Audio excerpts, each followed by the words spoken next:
Assalamualaikum warahmatullahi wabarakatuh. Salam sejahtera bagi kita semua. Shalom.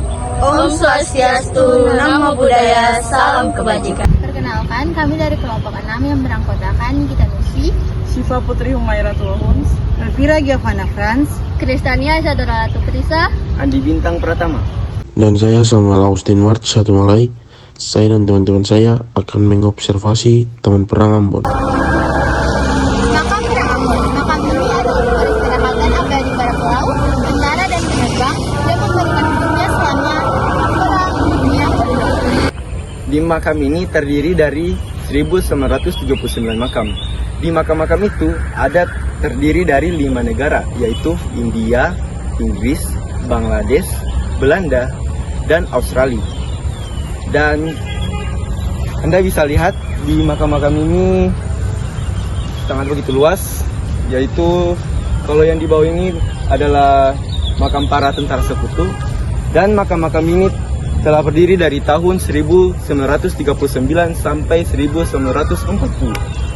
Ambon sebagai ibu kota provinsi Maluku tidak hanya kaya akan keindahan alam dan budaya, namun salah satu kota besar di Indonesia Timur ini pun memiliki warisan sejarah yang luar biasa.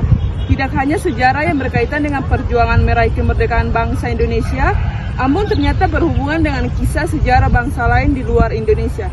Salah satu kisah sejarah bangsa lain yang terkait dengan Ambon adalah perjuangan para tentara Anjaj melawan Jepang di Perang Dunia Kedua. Taman ini bukanlah taman biasa, namun merupakan salah satu para pejuang Ansat yang gugur dalam pertempuran melawan kekuatan tentara Jepang di Perang Dunia Kedua. Makam ini dibentuk sedemikian rupa sehingga menjadi sangat indah. Bahkan bagi sebagian wisatawan, tempat ini merupakan sebuah objek wisata yang cukup menarik untuk dikunjungi. Ansat sendiri terdiri dari satuan tentara gabungan Australia dan Selandia Baru yang awalnya dibentuk oleh sekutu untuk melawan kekuatan pasukan Turki pada Perang Dunia ke-1.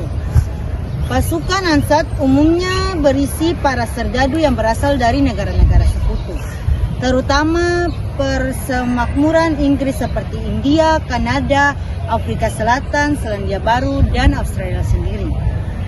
Namun, dalam perkembangannya pada Perang Dunia Kedua, pasukan Ansat terus diberikan misi dan salah satunya adalah melawan kekuatan Jepang. Dengan keindahan taman ini juga dikenai biaya per setiap bulannya sebesar 5 juta rupiah per bulannya. Pada berita yang beredar, saat ini mereka digaji langsung oleh pemerintah Inggris. Tak hanya itu, pemerintah Inggris juga terus menaikkan gaji para cleaning service taman itu pada setiap tahun sebesar 200.000 dan dinaikkan bertepatan dengan peringatan Ansat Day, yaitu peristiwa gugurnya tentara persemakmuran pada Perang Dunia I dan II di Ambon.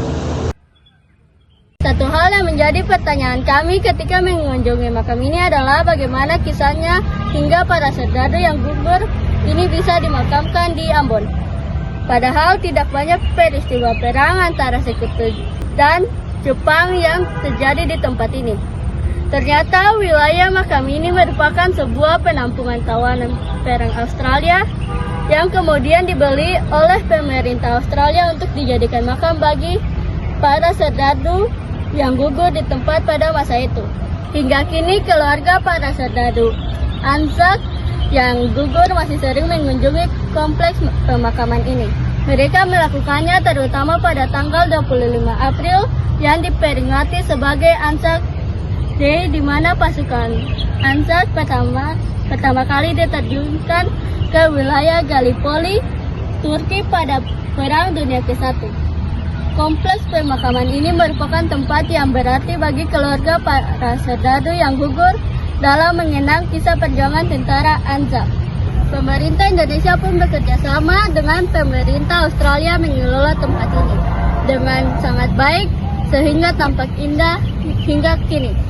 Rumput yang begitu terjaga keindahannya, makam yang berbaris rapi dan perpohonan yang diatur sehingga meneduhkan tempat ini membuat saya seolah ingin berada di pemakaman luar negeri.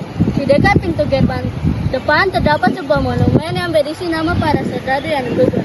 Jadi nama-nama yang dicantumkan di sini adalah nama-nama jasadnya tidak ditemukan.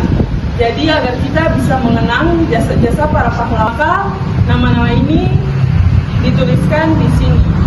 Sekian dari hasil video observasi kami. Wassalamualaikum warahmatullahi wabarakatuh. Salam sejahtera bagi kita semua. Shalom. Om Santi Santi Santi Om. Nama budaya, salam kebajikan. Tabea.